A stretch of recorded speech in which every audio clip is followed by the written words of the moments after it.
And recording. So I was perusing the comments I've gotten within the last week or two just to give myself an idea of what to react to next. And I've had a surprising amount of requests to react to Death. And Death is one of those bands that's always been in the peripheral for me. Like, I've been aware of them, and I've known people who really like them, but for whatever reason, I never really gave them a chance. Like, I never explored them or sought them out. And that's my own fault. I don't know why I never did that stuff, because from what I've been told and from the people I know who like them, it seems like I would like them. But in any case, that's going to change tonight. And that has to do in part with a comment I got yesterday. Because as I'm recording this, today is the 14th. And yesterday, the 13th, from what I was told, that is actually the anniversary of the passing of the singer from the band. So 19 years ago, yesterday, the singer died. With that in mind, I think that's actually like reason enough and an appropriate time to actually check them out and give them a listen. So I have the song Flesh and the Power It Holds queued up here on YouTube. And this is a live version from 1998. I generally prefer listening to live versions just because it's got more energy. And also they don't tend to get blocked by YouTube as much. I'll still get the copyright strike, but it doesn't get blocked. And that's the goal here.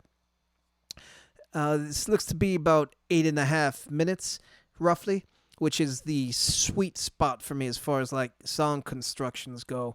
Anything between 8 to 10 minutes is usually like a positive for me. So just going to jump into this and go. All right, you guys want to hear some new stuff? We have an album coming out here in Europe in August on Nuclear Blast Records. The album is called The Sound of Perseverance. This one is about flesh, the pain, the pleasure, flesh and the power it holds.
pause there. I like this a lot. It started off kind of bluesy, then went really jazzy, and there was a bit of like there's some math rock elements to it as well. So this is really interesting sounding. When it started, um, it was giving me like Danzig kind of vibes to it. And, oh shit, I forgot I was wearing this. Yeah, it was reminding me a lot of like a Danzig song, but more complex. But then it got like jazzy, and I was just like, okay, where is this going? And once it got into the fast blast beats and into like a thrashy section, I was just like, there's a lot happening, and I like all the directions and all the genres that this is kind of hitting. Like they're obviously really proficient. And even right now, when I stopped it, they were getting into like a galloping section, rhythm section that just sounds so good. Always a crowd pleaser. But yeah, the drummer's on point. The both the guitarists are doing really good sounds. I don't know why I said it that way. And there's a good sound to the bass as well. Yeah, like I think the only thing that's an issue is the vocalist, his voice is a little muffled, but that probably has to do with the live setting and also it being a recording from 1998. But you get what you get in a live setting. So let's backtrack this just a smidge and go.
Give it a quick pause there. I really like his playing. It sounded like he was going into the Dorian scale a little, but obviously he's got shredding ability, he's got tapping ability. it all sounded really cool. The transition into it had a little too much space, but that was probably just because it's a live setting, and it looks like this might be one of the first times they're playing it live. So transition wasn't necessarily on point, but it sounds really good. And even right now, the bass player coming in, like, I really like the groove that's settling right there and just the sort of riff that he has. It's reminding me a little of like there's an I just listened to like an old Power Man 5000 album. I think it was a Mega Kung Fu Radio. And the bass on that just sounds so good. And this was reminding me of that. So like mid to late 90s, early 2000s, there's a certain sound from bassists that I just kind of hear repeating. And I just like the tone a lot. And whoever's operating the camera is really focusing on the singer's face a lot. He's reminding me a little of Dio, just visually, like the forehead to curly hair ratio. And I'm not talking shit or anything. I'm just saying visually, he kind of looks like Dio. It's a handsome, handsome man. Let me backtrack that up a little bit. Go!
Thank you.